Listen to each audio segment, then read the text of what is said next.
Hello everyone, it's Helen here with Helen with Helen. Thanks for joining me today in the kitchen. I'm going to share with you one of our favorite fall recipes. I can't take credit for this recipe because it's on my husband's side of the family, but let's just say that every time somebody has a birthday dinner, this is the meal that they request. In fact, today is the first time I'm going to be making it the right way. Somebody gave me this recipe years ago because I had asked for it, and I don't know what I did with the card or whatever I had written it down on, but I'm telling you it was not like this. And so I'm like, was I making it wrong all of these years?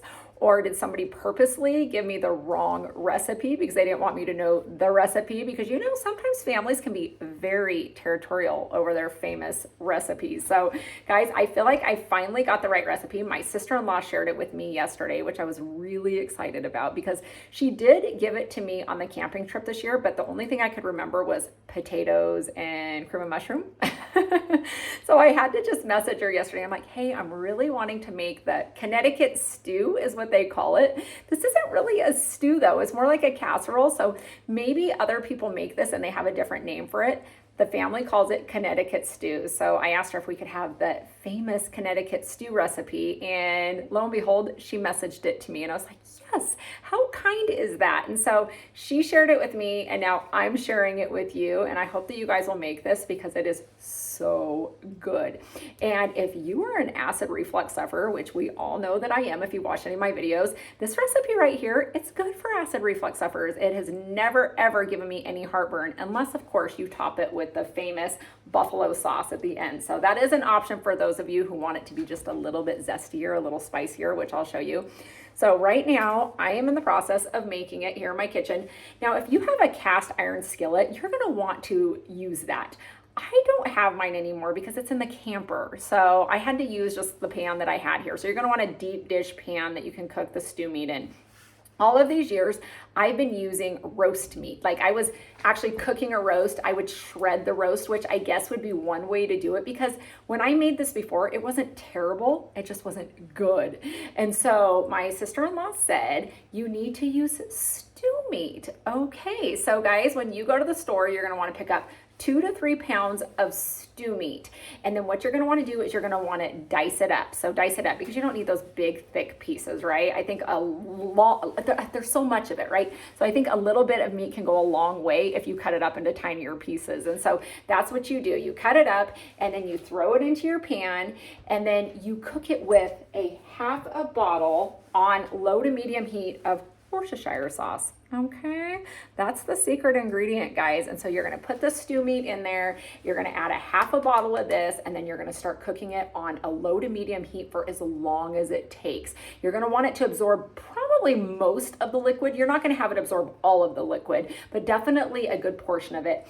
I remember that when my mother-in-law, and she's not with us anymore, but when she used to make it, she would have that skillet going and she would just let it sit there and simmer at a low heat. I wanna say for maybe an hour and a half, so that the meat would get really tender and really yummy. So as long as you need to cook it, cook it. I don't have a set time on it. I do have a gas stove, and so that kind of changes up the amount of time, I think, you know, the length of time that you cook. And so right now I've got it on a low boil, and I've been doing this for about probably 35 minutes now. So while you're cooking your stew meat though, that's where you're gonna come in and you're going to shred up your potatoes. You're gonna want anywhere between 2 to 3 big, large potatoes. I did 3 today, so that worked for me. She said that you could use 3 to 4 potatoes, but I'm thinking that would have been probably smaller, like potatoes, because I shredded up a lot of potatoes. The secret here is you're going to want your potatoes to be very thin. So if you have like one of those cheese graters or whatever, the backside, that's how you're going to want to shred your potatoes. You're not going to want to try to chop your potatoes, because that's another mistake that I was making in the past. I would try to chop them. They were too thick and it took forever to cook them all the way through. In fact, I don't know that the potatoes ever got cooked in the casserole that I was making. And so this time I used a little potato shredder and I got them nice and thin. And so I'm thinking that's going to make all the difference, but I'm going to show you what I have here. So let me grab it really quick, and I can kind of show you what we got here. So these are my potatoes right here, nicely like shredded up. And here's my 3 potatoes, okay? I was layering, and I don't think that there is anything wrong with layering, because you know how sometimes you do casseroles like a lasagna and you layer and you put one layer and a layer. And she gave me the recipe and she said, you don't have to layer. You've been layering all these years, Helen. You don't have to layer. And I'm like, really? Maybe someday I'm going to make the recipe that I was making for you guys after you've seen this one, and then you can compare and contrast and you can see which one you like. I'm going to go with that. This one's going to be the much better version of it though. So I've got my stew meat cooking. I'm going to let that go. I've got my potatoes shredded now. So you already know you've got the stew meat and the Worcestershire sauce. You've got your potatoes shredded. And then what you're going to want to do is you're going to get a large can of cream of mushroom, and then you're going to want to get a 16-ounce container of sour cream, and you're going to want to mix that together in a bowl. I don't care if I even add a little more cream of mushroom soup, because I like my things to be a little bit more creamy. I always love like the sauce of everything. I like sauce on everything. And so what I did was I got that large can cream of mushroom and the 16-ounce container of sour cream. So I got that ready. It's all about prepping, guys. And there's so much that you can do, as you already know, especially if you cook a lot, while you're waiting on the meat to cook, because that's obviously the thing that takes the longest. And so got my potatoes shredded ready to go. I've got my sour cream mixture, and I've got my bag of cheese. Guys, you're gonna use this whole entire bag here in a second, and I'm gonna show you as I put it into the dish how it goes and what it looks like so that you know. So you're gonna wanna get some sharp cheddar cheese, and you're gonna wanna use the whole bag.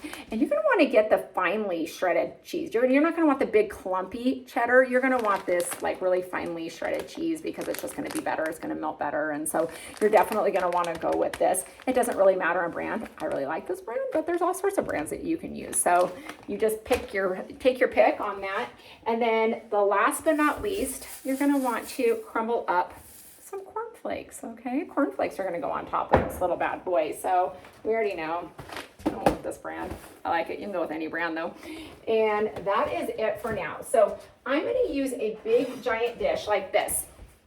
A big giant dish. So deep dish, nice and big to put it in. She mentioned something about putting a lid on it. I don't have a lid to mine, so I'm obviously not as fancy as my sister-in-law.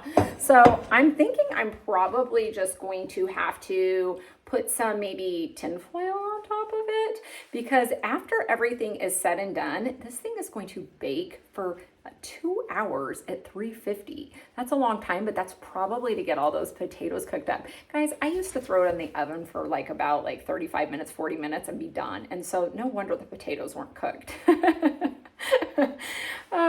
All right, so I got the oven on 350, I just told you. So that's what we're going to keep it on, and that's what we're going to bake it at for about 2 hours. You're going to want to check on it, just kind of see how things are going. If you have one of these great dishes with a lid, apparently you're going to want to pop that lid on it. Something tells me that is going to make a little bit of the difference, especially with everything just being cooked to perfection. I'm assuming it's going to have something to do with the stew meat again, kind of just being nice and soft, fall apart. And so that's what we have. And so here we go. We're going to put it together. So your first layer is going to be the stew meat. So I'm going to take it off here because I feel like my stew meat is done.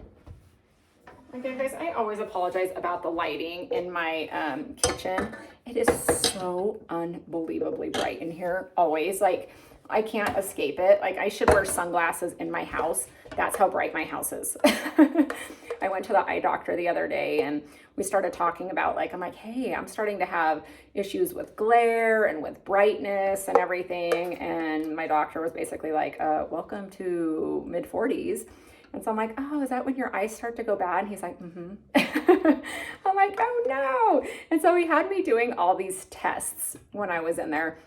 Like they do. They've come so far with technology. Guys, I haven't been to the eye doctor in years because I don't wear contacts. I don't wear glasses yet. And so they've come a long way than just dilating that big eyeball, that it would be big and round all day long. And there's all sorts of machines now. If you've been to the eye doctor, you know what I'm talking about. So we went through all the little fancy tests, and it was funny because, when you have to read the lines and see okay, read the line that you can read, still read. And so the competitive side of me, I was going to the bottom line because I'm just I'm going to show them that I can still see. And I wasn't even going in order. I was like, oh, maybe it's a D. It was probably a J. But I was trying to show off, I can still see. And the thing is I wasn't, like I said, going in order. I know I probably wasn't even getting them all right. And it was just hilarious. I was just like, Helen, you should call back there and say, hey, I'm sorry about that. You know, I guess you just have to embrace the ever-changing body at this age because things are changing, including my eyeballs. And so he told me that I need a mild correction. So I was like, okay, what does that mean? Because I'm like, I feel like I see perfectly fine still when I'm driving and reading and stuff. And he showed me the difference between what I'm seeing right now and what the correction would be. And I was like, what in the world is going on? It was like amazing. The difference was just like, what? I can see again. And I actually thought I could see. And I can see, but there's obviously a better version of that out there. And so I said, oh, wow. And I said, all right, well, I'm not going to buy glasses this year, but next year I'll probably invest in maybe some glasses. For now, maybe I'll just go pick up some $20 readers at the store and then maybe get some of those glasses that you can wear, like, you know, that help when you're on the computers a lot and things like that. And so, guys, apparently I guess I do need some glasses and I will get them in time, but I feel like that's something you kind of have to save up for too. So so there, that's what we have on my eye thing. Thank you for listening to that as we are putting the stew meat into this delicious casserole dish. Okay, so here we go. I got it all in there. And guys, I don't have a lot of liquid left. That's about all you got left. Just a little tiny bit of liquid. So I spreaded it out nice and good here. So meat on the bottom, for whatever reason, that's supposed to make a difference.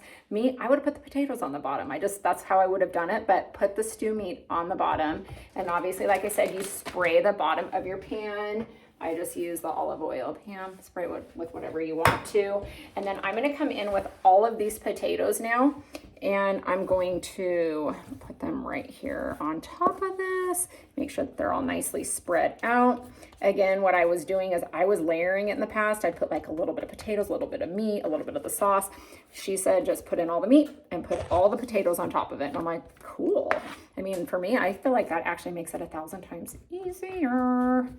So as you've seen, I didn't add any like salt and pepper to the meat. I just let it cook in the Worcestershire sauce. And I don't think I'm going to add any right now either because she didn't call for it. I guess you could just add it after it's baked. I might add just a sprinkle of it here in a second once I get the sour cream and cream of mushroom sauce on, just a little bit of salt maybe. But she didn't give that unless she forgot to tell me.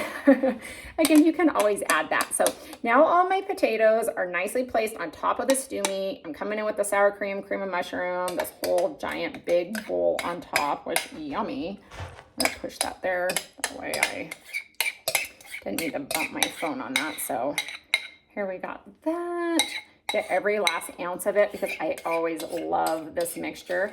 I don't know about you guys, but this is the mixture, well, at least the cream of mushroom portion of the green bean casserole around Thanksgiving and around Christmas stuff. And I love green bean casserole.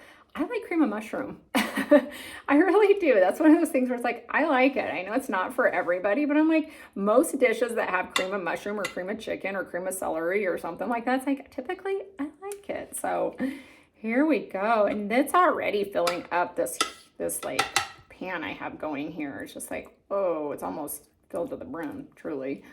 Okay, so I spread it out nice and easy here. And then guys, now I'm going to go in with the cheese. How easy is this, right? This is what's for dinner right here. It's the easiest meal, and guys, it's so good. Like I said, everybody requests this for their birthdays at my husband's family's house. And so this is a go-to. It was always this, and then Grandma Ruby, you can only imagine how good it was. She passed away when she was 90, I believe. She was 90, 91, but she made the best homemade potato soup, and it was insane. She used to own a donut shop too, and she made homemade pies all from scratch.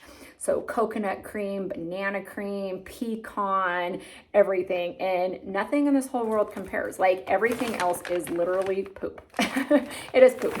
And so nothing compares. So it's like now you have pie and you're like, that's not good because it's not Grandma Ruby's. It's not Grandma Ruby's crust. It's not Grandma Ruby's anything. And so same went with her soup, and something tells me that maybe even this recipe that we're making right here was Grandma Ruby's, and she probably taught it to Brian's mom, and then Brian's mom obviously shared it with all of us, and I was the one who got the recipe wrong, but hopefully it turns out really good. And I'm excited to share some of this with my father-in-law because he probably hasn't had it in a minute, and I'm sure for a lot of years, you know, he was married to Shirley before she passed for 50 some years. And so something tells me that this meal probably brings back some memories for him because I'm sure he enjoyed it for a lot of years and definitely misses it. So he gets it from time to time, though. Like I said, my sister-in-laws all make it for sure. I'm guaranteed of that. But okay, so we've got that all spread out, whole bag of this right here.